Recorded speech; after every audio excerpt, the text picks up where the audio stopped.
ముఖ్య అతిథులుగా వచ్చిన వ్యక్తుల్లో మన సదానంద స్వామి ప్రియ శిష్యుడు ద్వారకనాథ్ గారిని వేదిక మీద రావాల్సిందిగా ఆహ్వానిస్తున్నాం.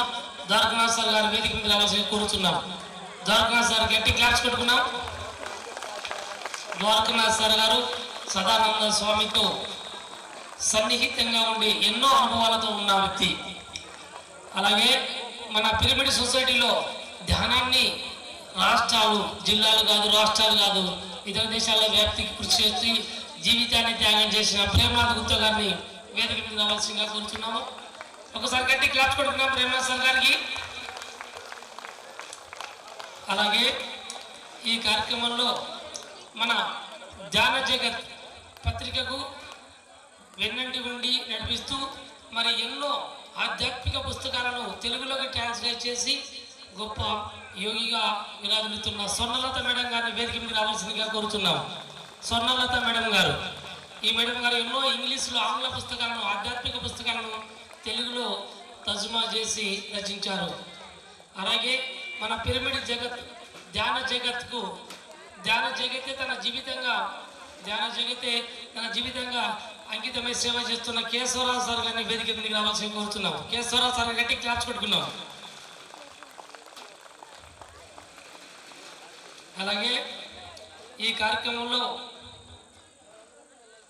మనందరికీ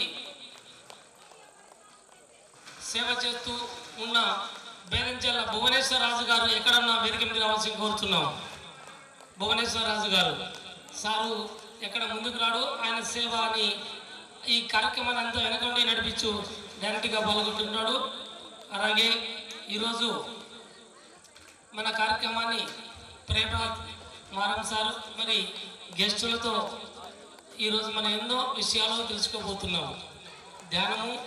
ధ్యాన యొక్క సాధన, దాని నుంచి మనం పొందే ఫలితాలు, ఇంకా ఎలా ముందుకెళ్ళాలి అనే విషయాలు.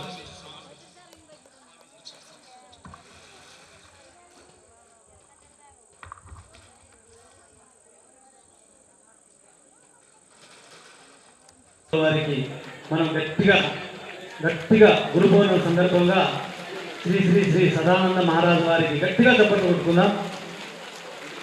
అలాగే సదానంద స్వామి వారిని పరిచయం చేసిన, మరి ధ్యానాన్ని విశ్వానికంతటికీ పరిచయం చేసిన మన గురువు గారిన బ్రహ్మర్షి పత్రిజీ గారికి గట్టిగా చప్పట్లు కొట్టుకుందాం. అలాగే మనకి ఈరోజు ఎంతో జ్ఞానాన్ని అందించడానికి వచ్చినటువంటి షేక్ నజీబ్ బాషా గారికి, మరి అమ్మగారికి, మరి శిష్యురాలైన అమ్మగారికి, ఇక్కడ పెద్దలకి అందరికీ కూడా గట్టిగా మనం చప్పట్లు కొట్టుకుందాం.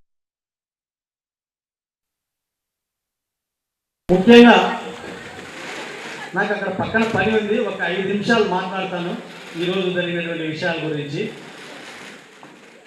బాబు శబ్దం చేయడానికి మా కొందరు కానీ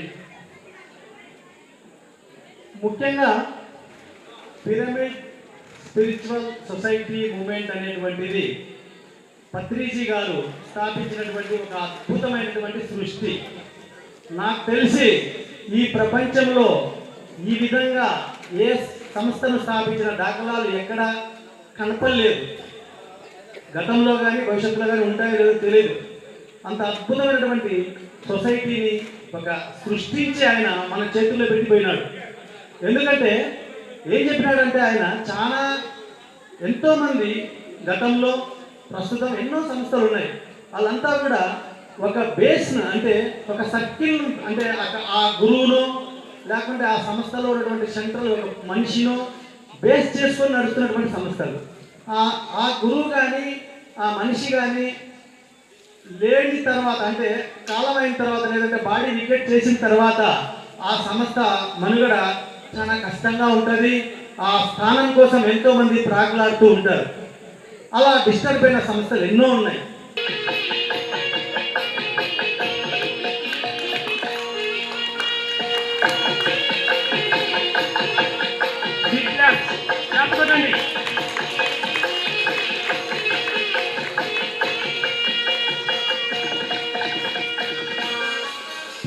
థ్యాంక్ యూ.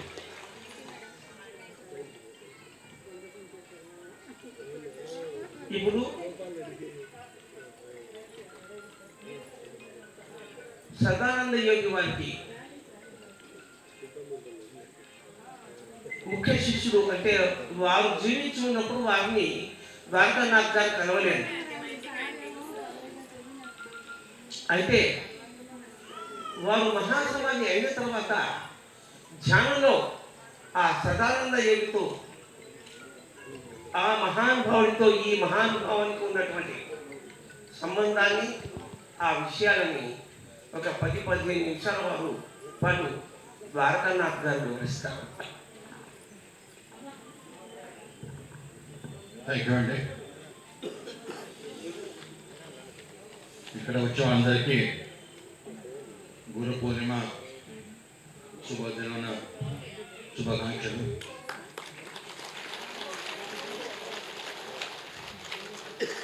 ఇది నాకు 37 సంవత్సరం. 37 సంవత్సరాలుగా ఇక్కడ మేము గురు పూర్ణిమ చేసుకుంటాం. కానీ నాకు మా గురువుగారైన సదానంద యోగి గారికి సజ్జన సాంగత్యం నుండి గురువు శిష్య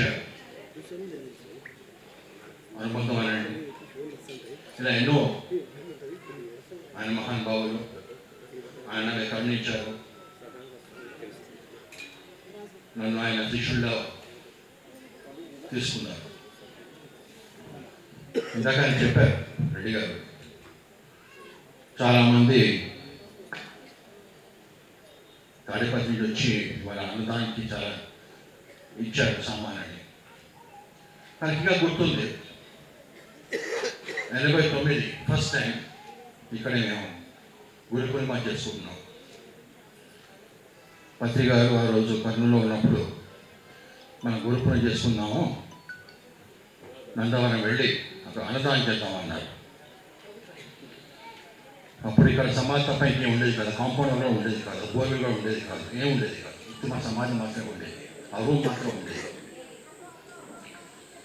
సో ఒక రోజు ముందు వచ్చి మేము ఇక్కడ ఎలా వంటలో మాకు తెలియదు ఆ రోజు. ఎందుకంటే మేము ఉన్నాం 6 మంది. సో 6 మంది 5 మంది వచ్చాం మేము ఇక్కడికి ఆయన జీప్లో. సో బంగాళపల్లి ఒక హోటల్లో మాట్లాడి, ఏమంటే మాకు రేపటికి ఒక 100 మందికి సరిపడా ఒక సాంబార్ రైస్, ఒక కర్డ్ రైస్, పెరుగు అన్నం కావాలి, ఇస్తారా అంటే సరే అన్నారు.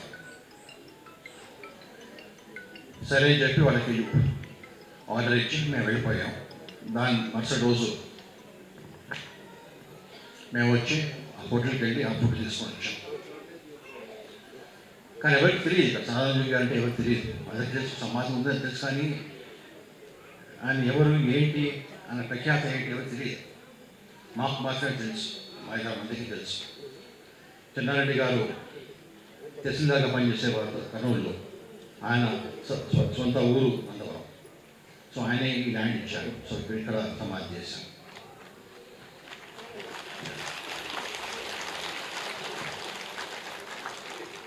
ఇక్కడ సమాధి అవ్వడానికి కూడా ఒక పెద్ద కారణం ఉందండి. వీరబ్రహ్మస్వామి గారి మొట్టమొదటి శిష్యుడు ఈయనే. అది ఎంతమంది తెలుసు నాకు తెలియదు, కానీ నేను అందుకోసమే ఇక్కడి నుంచి యాదవ్ దగ్గర కాబట్టి అని అన్నారు, ఇక్కడ నన్ను సమాధి చేయమని చెప్పారు. ఇక్కడ సమాధి చేశారండి. సో నెక్స్ట్ డే వచ్చాం. అక్కడ చిన్నగా వెళ్ళి వచ్చిన టెంట్ తీసుకొని 2 టేబుల్స్ చైర్స్ వేసుకొని వాటర్ ట్యాంక్ అది మాట్లాడుకొని పెట్టి వచ్చే వాళ్ళకి అన్నం పెడదాం, అన్నదానం చేద్దామని అనుకున్నాం. అంతా సెటప్ చేసరికి 7-8 అయింది. కానీ ఎవరు రావట్లేదు. చాలాసేపు చూసాము, 8 అయింది, ఎవరు రావట్లేదు. అప్పుడు తాత వెళ్ళి నా వాళ్ళని ఆపి, బాబు ఇలా చేస్తున్నాం, మా గురుగారి ఇవాళ గురు పూర్ణిమ, వాళ్ళ సమాధి గురు పూర్ణిమ రోజు, సో అన్నదానం చేస్తాం, వచ్చి తిని వెళ్ళండి అని రిక్వెస్ట్ చేశాం. అలా కొంచెం వచ్చి తిని వెళ్ళారు. దాని తర్వాత ఇంకో ట్రాక్టర్ వచ్చింది, దాంట్లో కొంత మనుషులు తర్వాత తిన్నారు. బహుశా వెళ్ళి ఎవరు చెప్పారు ఇక్కడ అన్నదానం చేస్తున్నారు వెళ్ళమని, వాళ్ళు వచ్చారు. సో మళ్ళీ 8:30 నుంచి మళ్ళీ కొంచెం రావడం మొదలెట్టారు. సో మాకు తెలుసు ఎన్ని ప్లేట్లు ఇచ్చారు, ఎందుకంటే మేము ప్లేట్ కొనుక్కొచ్చాం మార్కెట్ నుంచి, 150 ప్లేట్లు కొనుక్కొచ్చాం. బై ఛాన్స్ కొన్ని ప్లేట్ పాడైపోతే ఎక్స్ట్రా ఉంటాయని. సో వస్తున్నాం, అందరికీ వడ్డిస్తున్నాం. 8:30 అయింది, 9 అయింది, 9:30 అయింది, అలా వస్తూనే ఉంటారు. చూస్తున్నప్పటికి ప్లేట్లు అయిపోయాయి మా దగ్గర, 150 ప్లేట్లు అయిపోయాయి. నేను చెప్పింది 100 మందికే చెప్పాను. సో ఏం చేయాలో మాకు అర్థం కాలేదు. మళ్ళీ పోతే పిలిచి ఇంకొన్ని ప్లేట్ తెప్పించాం బనకానపల్లి నుంచి, నందవరం నుంచి, షాప్ నుంచి తెప్పించుకొని ప్లేట్ పెట్టుకున్నాం. మళ్ళీ నాకు భయం వేసింది. మొట్టమొదటిసారి చేస్తున్నామండి ఇక్కడ అన్నదానం మేము.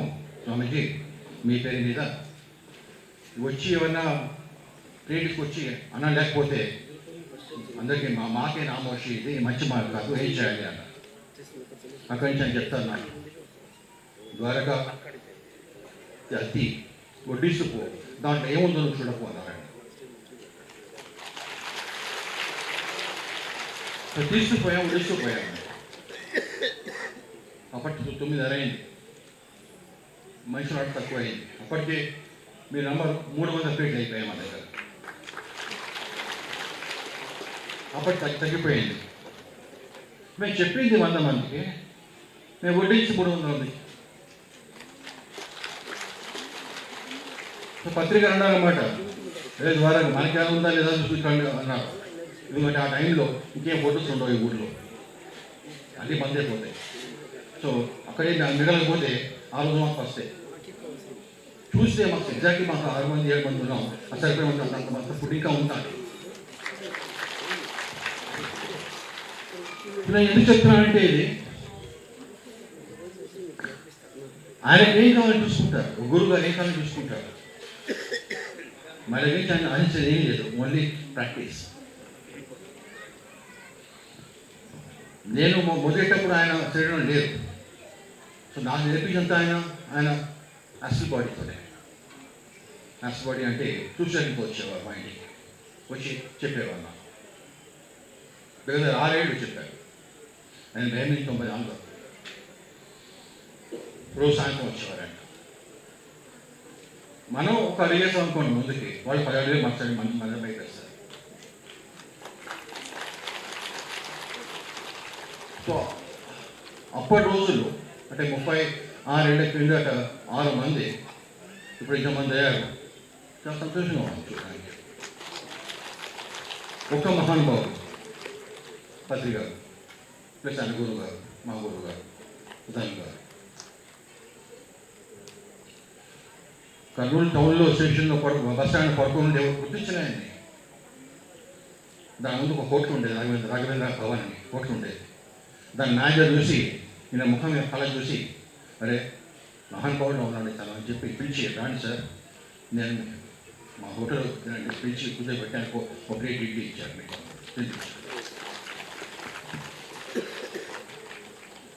నేను ఇక్కడ హోటల్లో పనిచేస్తాను, అట్ ద మోస్ట్ మీకు ఒక రూమ్ ఇవ్వగలండి, దాకా ఎక్కువ నేను చేయలేను, ఎందుకంటే నాకు అంత స్తోమత లేదు. ఆ రోజు జీతాలంటే తక్కువ ఉండే, చాలా తక్కువ ఉండే, 200, 300, 1000 రూపాయలు ఉండే ఇస్తారు. సో రూమ్ ఇస్తాను ఉండమని చెప్పేవారు. సో అంటే ఒక ఎంత గ్రేటెస్ట్ మాస్టర్ ఆయన చెప్పాలి అంటే నాకు సరిపోదు. అంత ఎక్స్పీరియన్స్ అని నాకు ఇచ్చారు ఆయన, అంతే అనుభవం నాకు ఇచ్చారు, అంత జ్ఞానం ఇచ్చారు. మళ్ళీ చూడడానికి ఆయన వచ్చిన కట్టుబడుతూ ఉండేవారు. అంటే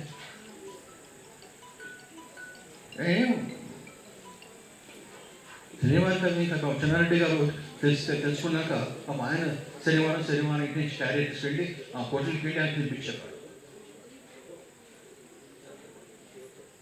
పత్రి గారు ఎప్పుడు టూర్ నుంచి కళ్ళకి వచ్చినా కూడా ఇంట్లో చేయించుకొని తినిపించేవారు, తీసుకెళ్ళి ఆయన తినిపించేవారు. సో చూడండి, ఒక గ్రేటెస్ట్ మాస్టర్, నా భూతోన భవిష్యత్తు అటువంటి మాస్టర్కి కరువే. మనకి అన్నీ ఉన్నా కూడా, 3 పూట్ల భోజనం వచ్చినా కూడా మనకి ఇంట్లో తల మీద రూఫ్ ఉంది, టేబుల్ మీద ఫుడ్ వస్తుంది, కానీ మనం ధ్యానం ఎక్కువ చేయలేము. సో ఆయన అడిగేది ఒకటే, అదే నేను పత్రికతో అదే అన్నారు, ఇక్కడ ధ్యానం తప్ప ఇంకేమి ఇయ్యను అని. ఇక్కడ అందరూ వచ్చారు అంటే ఒకటే అడిగాను, ఆయన మాకు ధ్యానం తప్ప ఇంకేమి ఇవ్వకండి, ధ్యానం ఏంటి అని అడిగాడు. చూడండి అలా వస్తుంది. ఇంగ్లీష్లో అంటారు అనమాట, what goes around comes around అంటారు. మనం ఏదైతే ఇస్తామో, మనం ఎంత పెడతామో దానికి మళ్ళీ వెనక్కి వస్తుంది. నాకు వచ్చింది, పత్రికలకు వచ్చింది, నాకు చూశాను. ఎందుకంటే ఈ ఒక్క ఆస్తే మనతో వస్తుంది, ఇంకేది రాదు మనతో. బయట లోకల్లో ఏం లేదు, అంతా మన లోపలే ఉంది. ఎప్పుడైతే మనలో మనం చూసుకుంటామో, ఎప్పుడైతే మనలో ఉన్న పవర్స్ కూడా కాదండి, అవి అనుభూతులు చూస్తాము. అందుకోసం కృష్ణుడు నోరు తెలిస్తే అమ్మ కృష్ణుడు మట్టి తిన్నాడు అన్నాడు. తల్లి నోరు తెరవమంటే ఏం కనిపిస్తాను ఆవిడకి? మొత్తం లోకం అంతా కనిపిస్తుంది ఒకటి. సిమిలర్లీ మనకు కూడా అంతా ఉంటుంది, కానీ మనం ఏంటంటే మనం దాని మీద ఫోకస్ చేయం. ఆ రోజున మా చిన్న గ్రూప్ ఉండేది కాబట్టి ఎక్కువ ఫోకస్ చేసేవాళ్ళు. మాకు చెప్పేవాళ్ళు ఎవరు ఉండేవారు కాదు. మేము నేర్చుకున్న బుక్కులు స్వభావం పర్సనల్ ఎక్స్పీరియన్స్ నేర్చుకున్నాం మేము. ఇప్పుడు మీకంటే చాలామంది ఉన్నారు, పిరమిడ్స్ ఉన్నాయి మీకు హెల్ప్ చేయడానికి, మెయింటైన్ చేయడానికి, అవి కూర్చొని అరేంజ్ చేసి రావడానికి. వాడుకోండి వాటిని. ఇవాళ పొద్దున వెళ్ళాము బంగారపల్లి బ్యూటిఫుల్ పిరమిడ్ అని, టోటల్ మాపుత్సం చేశారు పిరమిడ్ని. కానీ దాన్ని ఎంతమంది వాడుకుంటారో నాకు తెలియదు. కానీ షూర్ ప్రతి ఊర్లో కూడా ఒక మంచి పిరమిడ్ ఉంటుంది. చూడండి ఆ పిరమిడ్ ఏమవుతుందో. అందరూ ఉంటాం పిరమిడ్ అని. అసలు పిరమిడ్కి పవర్ ఎలా వస్తుంది, దాన్ని ఎలా వాడుకోవాలి, కింగ్స్ చేంబర్ అంటే ఏంటి, దాన్ని ఎలా చూడాలి, దాన్ని పడుకుంటే ఏమవుతుంది. ఒక్క మారు నా మాట వినండి, ఒక్క మారు మీ ఊళ్ళో పిరమిడ్ ఉంటే, కింగ్స్ చేంబర్ ఉంటే, పొద్దున 3 గంటల 5 గంటల మధ్యన వెళ్ళి అక్కడ కూర్చొని మెయింటైన్ చేయండి. జస్ట్ ఒక 1 వీక్ చేయండి, మీకు తెలుస్తుంది ఎంత అద్భుతం అవుతుంది. మీకు మనే సర్ప్రైజ్ అయిపోతాం, మనకి ఇంత అద్భుతాలు అవుతాయా, నాలో ఉన్నాయా. సో ప్లీజ్ కంటిన్యూ మెడిటేషన్ అండి. Thank you very much.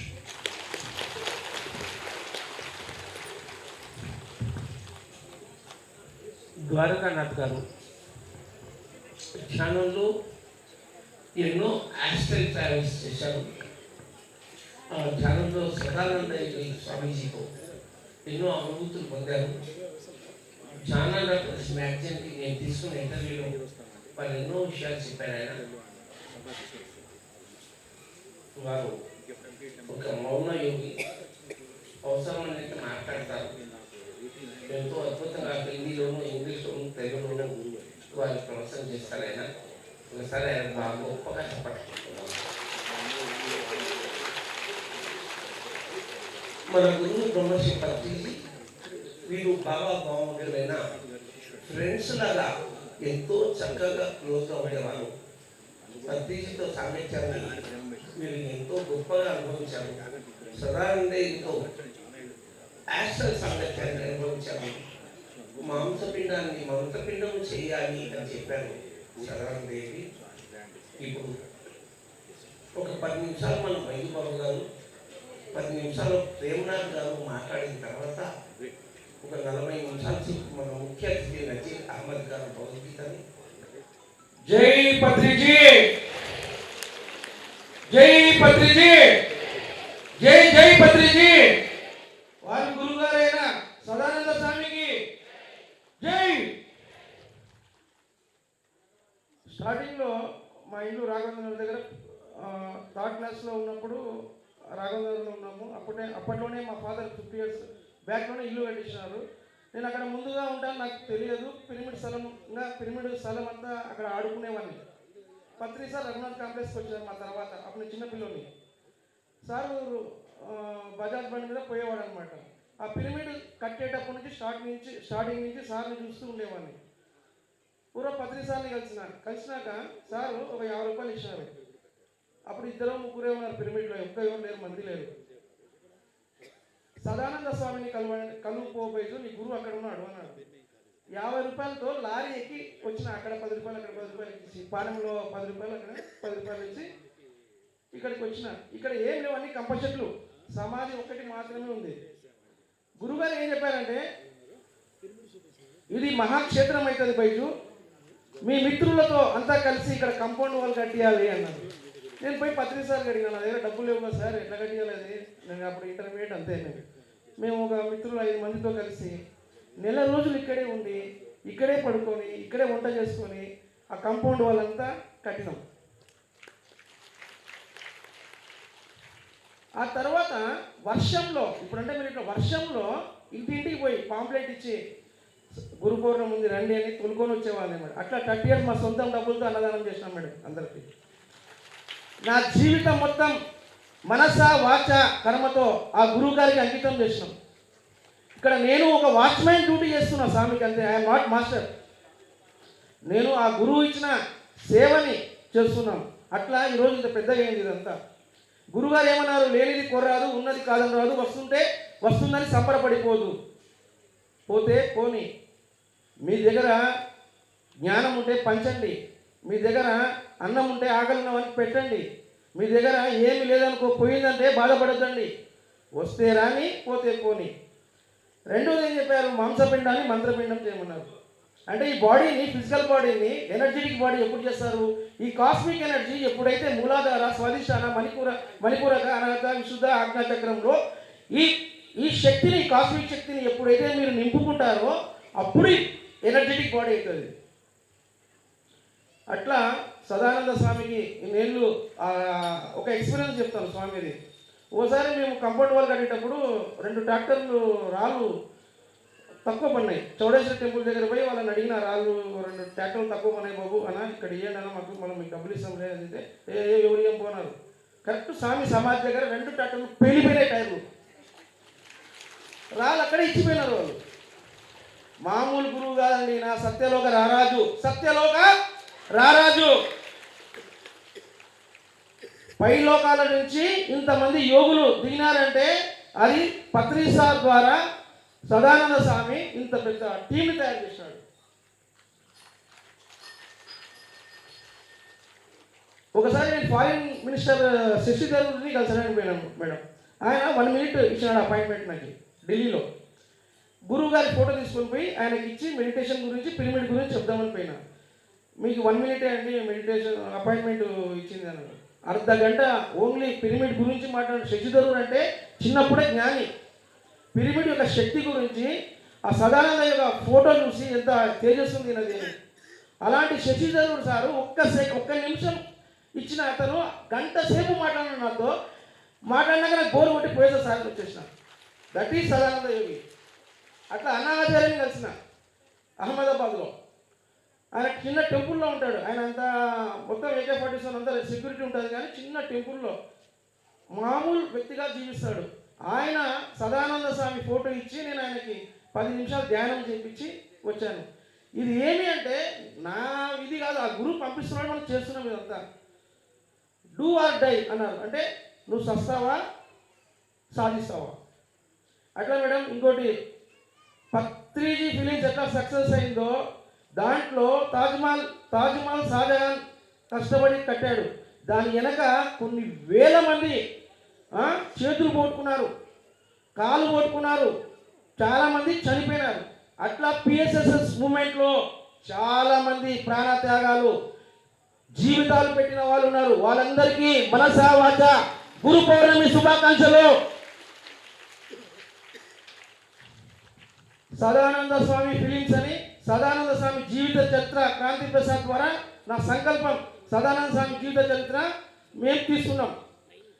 Sadananda స్వామి హిమాలయాలో ఎట్లా తపస్సు చేసినాడు అదంతా సదానంద ఫిలిమ్స్ ద్వారా క్రాంతి ప్రసాద్ డైరెక్టర్తో చాలా పెద్దగా వస్తుందండి. ఇది పాన్ ఇండియా సినిమా. ఓకేనా? అంటే గురువు గారి గురించి తెలియాలని. Thank you very much. ఇప్పుడు మనం ఈ నందవనంలో ఈ వైభవాన్ని చూసుకున్నాం. ఇదేది లేకముందు ఇక ట్రస్ట్ స్టార్ట్ కాకముందే ఆ కాంపౌండ్ కట్టినవాడు దాదాపు ఎన్నో సంవత్సరాలు గురు పౌర్ణమికి రాత్రి అన్నప్రసాద సేవ చేసిన వారు బైజు, వారి మిత్రులు. ఒకసారి మళ్ళీ మనం బైజు బాబు కుటుంబం చెప్పుకుందాం. ఇప్పుడు మన ముఖ్య అతిథి బ్రహ్మశ్రీ షేక్ నజీర్ బాషా గురూజీ నెల్లూరు. వారు నిత్య అగ్నిహోత్రులు. ఒకసారి వారిని నేను నెల్లూరులో కలిశాను. మహనీయులు. ఒక